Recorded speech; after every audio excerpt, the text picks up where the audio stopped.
الذي قرئ في الليالي العشر والأيام، والصلاة والسلام على سيدنا محمد سيد الأنام وعلى آله وصحبه الأئمة الأعلام. أما بعد، قال الله تعالى في كتابه الكريم: أعوذ بالله من الشيطان الرجيم، والفجر وليالي العشر والشفع والوتر إلى آخر السورة.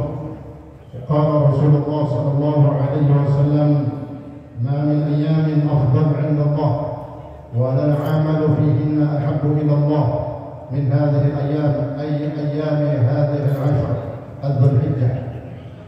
صدق الله وصدق رسول الله صلى الله عليه wasallam. Para hadirin, bapak-bapak sekalian, seluruhnya yang insyaallah dimuliakan Allah Subhanahu wa taala.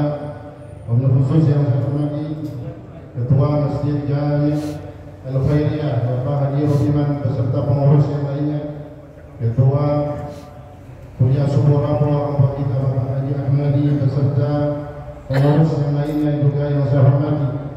Banyak para guru, para asatidz, antaranya Kiai Haji Abdul Muhammad, Kiai Bani Hamzah, Ustaz Asmu'i, Ustaz Kamaluddin, Ustaz Kiai Fauzi Bahres, Ustaz Fahmi Bahres, dan banyak para asatidz yang kalau saya sebutin semuanya ini ustaz semua. Jadi bisa sampai setengah 6 nggak jadi ceramah, cuma nyebutin doang. Namun sedikit pun yang tidak saya sebutkan tanpa mengurangi rasa mahabbah dan taklim saya semua orang tua kita, para tokoh masyarakat yang insya Allah kehadiran kita semua di hari pertama, karena semalam sudah diputuskan pengumuman bahwa hari ini adalah jatuh tanggal 1 di bulan Dzulhijjah. Alhamdulillahirabbil alamin. Maka tidak ada yang pantas kita ketahui dan kita lakukan di hari-hari ini kecuali adalah perintah-perintah, aturan-aturan yang diajarkan di dalam Islam. Apalagi ketika sudah masuk di tanggal 1 di bulan Dzulhijjah, berhitung dari tanggal 1 sampai tanggal 10, banyak hal-hal, aturan-aturan yang harus kita lakukan, yang semuanya adalah sunnah-sunnah dari Rasulullah SAW.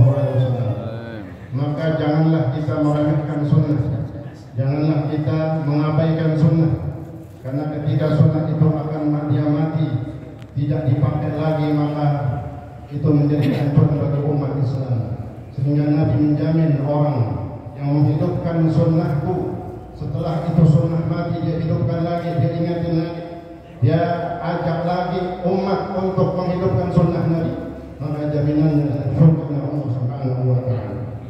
Termasuk di antaranya hari ini adalah merupakan hari pertama dan hari mulai bagi orang yang akan berkorban, yang menahan dirinya dari menggunting kuku, mencukur rambutnya, apa saja. Ini dimulai dari tanggal 1. Sebagaimana dalam kitab Kifayatul Akhyar disebutkan satu dalil qat'i hadis Rasulullah SAW bahwa menjaganya bukan tanggal 10 doang, bukan pas lebaran, tapi terhitung dari tanggal 1 Dzulhijjah hari ini sampai kapan? Hatta yutahhar, sampai hewan kurbannya disembelih. Mudah-mudahan di sini pada bisa mengorban semuanya. Amin. Disebutkan dalam hadis, idza ra'aitum hilal dzulhijjah wa arada ahadukum an yudhhiya falyamsik an sya'rihi wa dhufrihi hatta yudhhar. Apabila kalian telah melihat hilal, kalimatnya hilal, apa hilal itu? Tanggal 1 di bulan Dzulhijjah. Berarti terhitung dari tanggal 1 telah dianjurkan kita menahan diri. Siapa yang melihat, kalau kita nggak melihat, dengerin pengumuman. Telah disebutkan tanggal 1 di bulan Dzulhijjah, dan di antara kalian akan berkorban, wa arada ahadukum an yudhhiya falyumsik an sya'rihi wa dhufrihi, maka hendaklah dia menahan dirinya. Sunnah. Dalam mazhab ini sunnah. Ya, kalau dalam mazhab Hambali wajib harus, nggak boleh ngomong buku, nggak boleh nyukur rambut. Tapi dalam mazhab kita, mazhab Al-Imam Syafi'i, sunnah yang sangat dikuatkan. Untuk apa? tidak mencukur rambut apa saja yang ada dalam tubuh kita, begitu juga kuku baik di tangan ataupun di kaki. Ada hikmahnya kata ulama, bukan asal. Di balik sunnah ini kata ulama, li syumulil maghfirah wal 'idqi minan nar. Ada faedah bagi orang yang berkurban. Kenapa enggak boleh makruh menggunting kuku ataupun rambutnya? Kata ulama, li syumulil maghfirah. Dia tahan itu, jaga anggota tubuhnya sampai hewan kurban disembelih. Untuk apa? Supaya meratanya, mencakup semua ampunan Allah terhadap anggota tubuh. Yang besar, yang kecil, sampai anggota tubuh yang namanya kuku, bulu jenggot, kumis, lagi rambut. Itu semuanya kita berusaha di tanggal 1 yang mau berkorban maka disunahkan menahan. Insya Allah. Ustaz, saya kalau kumisan kata bini jelek, misalnya begitu, ya. Itu baru kata bini. Kalau kata Rasulullah ini makruh. Jadi kita pentingkan, dahulukan hadis Rasulullah SAW. Cuman 10 hari Pak. Kalau memang hewan kurban disembelih tanggal atau hari Dzulhijjah. Kalau besoknya berarti sampai dia tunggu hewan kurbannya disembelih. Mudah-mudahan ini bisa kita pakai. Kadang-kadang begitu Pak. Ada pelajarannya, ada ilmunya, ngaji dia, dengerin dia. Tapi begitu ada sunnah Nabi dengan kerjaannya. Ini setahun sekali. Nggak tiap hari kita disuruh biarin jenggot kita, kumis kita. Cuma 10 hari atau 11 hari. Insya Allah. Sebagaimana jaminan Rasulullah, maka semua anggota tubuh kita akan bersih dan diampuni oleh Allah Subhanahu wa Ta'ala. Kadang-kadang tuh rambut sampai kuku ikut joget lagi nyawa. Ya, kadang-kadang tuh kuku, rambut, bahkan tubuh kita ikut lagi ribah, ngomongin orang. Kadang-kadang itu rambut, dan itu pasti anggota tubuh kita, kuku yang nempel di tangan kita, ikut dengerin omongan-omongan jelek. Kadang-kadang melakukan sesuatu yang dilarang dari kemaksiatan. Maka dengan menahan diri sampai hewan kurban disembelih, insya Allah, kata ulama, disyumulil maghfirah, semua ampunan Allah akan diberikan bagi anggota tubuhnya sekecil apapun. Yang kedua, wali syumulil 'idqi minan nar, dan agar semua anggota tubuh kita tidak ada yang tertinggal. Artinya apa? Semuanya mendapatkan pembebasan dari siksaan api. Nggak ada ujung rambut kita, nggak ada kuku kita yang disiksa. Ini maknanya orang menjaga sunnah Rasulullah Shallallahu Alaihi Wasallam. Kemudian tanggal 1 ini juga dianjurkan, maka di antara fadilahnya adalah berpuasa. Ada yang berpuasa tanggal 1 sampai tanggal 9. Apa fadilahnya? Besar. Umat Nabi Muhammad banyak diskon paling banyak. Dapat diskon paling banyak. Wa shaumu yaumin minha kafsiyami sana. Kata Nabi disebutkan dalam hadis, beliau memberikan motivasi, semangat buat kita. Enggak sering-sering kita puasa sunnah, tapi sum minal hurmi matruk, sum minal hurmi matruk, sum minal hurmi matruk. Saya dengar kisah ini dari Habib Salim bin Abdul Syadri rahimahullah, beliau berkata ketika ada seorang sahabat Nabi yang bernama Abu Umamah Al-Bahili radhiyallahu anhu.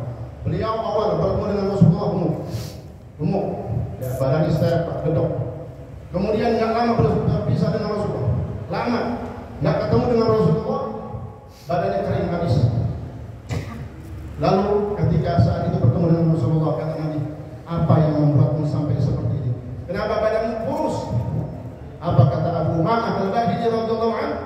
Beliau menjawab, ya Rasulullah, mundu faraktuka, semenjak aku berpisah denganmu, aku tidak enak makan, tidak enak minum. Kayak kita kali ini Pak, enak makan, enak minum, nambah gitu.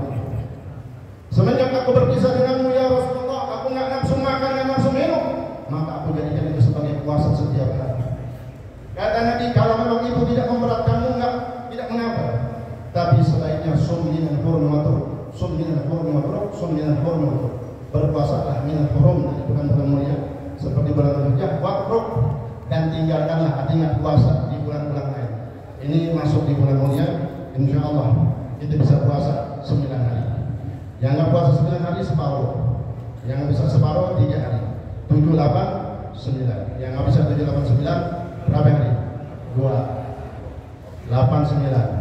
Tarwiyahnya Arafah nggak bisa 2 hari mentok.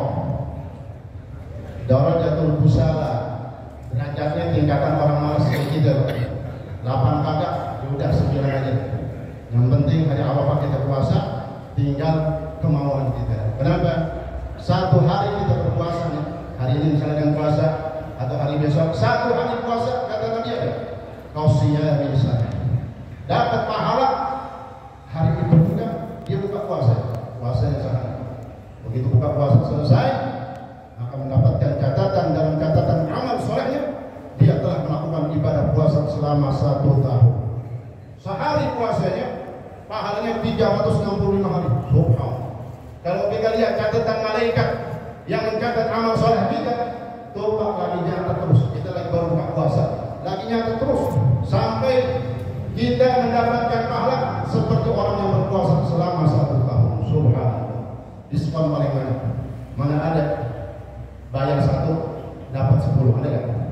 Dunia nggak ada, tapi Allah Subhanahu wa Ta'ala bayar 1 puasa sehari, ngambil 365 hari.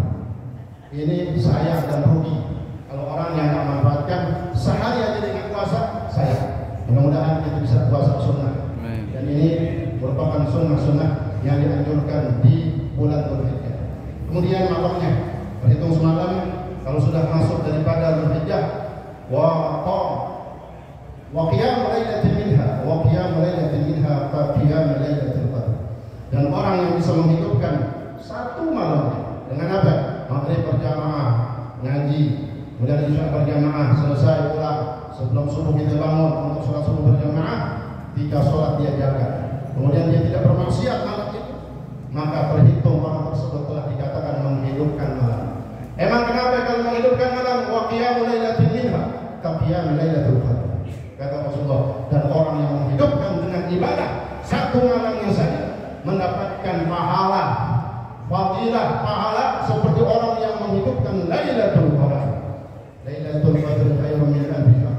Apa itu Lailatul Qadar? Disebutkan oleh Allah Subhanahu wa Ta'ala biar kita ingat, biar kita paham bahwa Lailatul Qadar, orang yang mendapati Lailatul Qadar adalah orang yang mendapati pahala yang lebih baik dari orang yang beribadah selama 1000 bulan alias 83 tahun lebih 4 bulan. Subhanallah. 1 malam. Ini baru semalam, terus kita jaga sampai malam ke-10, sampai malam takbiran. Insya Allah. Kemudian banyak dianjurkan di hari-hari Dzulhijjah ini, sebagaimana tadi kata Nabi dalam hadisnya, "Ma min ayyam afdal min Allah, wa lal 'amal fihinna ahabbu min Allah." Tidak ada hari-hari yang paling utama di sisi Allah. Ini hari-hari yang paling utama di sisi Allah. Wa lal 'amal fihinna ahabbu ila Allah, dan tidak ada amal saleh yang paling dicintai oleh Allah. Amal soleh yang ada yang paling dicintai oleh Allah di luar Ramadan selain min hadhil ayyam, selain daripada hari-hari ini. Maka sampai disebutkan dalam satu hadis, amal soleh yang kita kerjain di 10 hari pertama di bulan Dzulhijjah, siang ataupun malamnya, mendapatkan 1 pahala, 1 amal soleh dapat pahala bisa dari ajudan. 1 amal soleh, 1 kebaikan dapat pahala 700 kali. 1 kali sholat, alhamdulillah tadi misalnya sholat subuh jamaah, di catatan kita Pak dapat pahala sama dengan 700 kali sholat subuh berjamaah. Subhanallah. Belum kita yang sedekah. Berarti sama dengan berapa? 700 kali lipat kita bersedekah. Dan seterusnya amal-amal sholat kita. Belum zikir yang kita baca, belum sholat sunnah, nanti sholat isyraq, ada sholat duha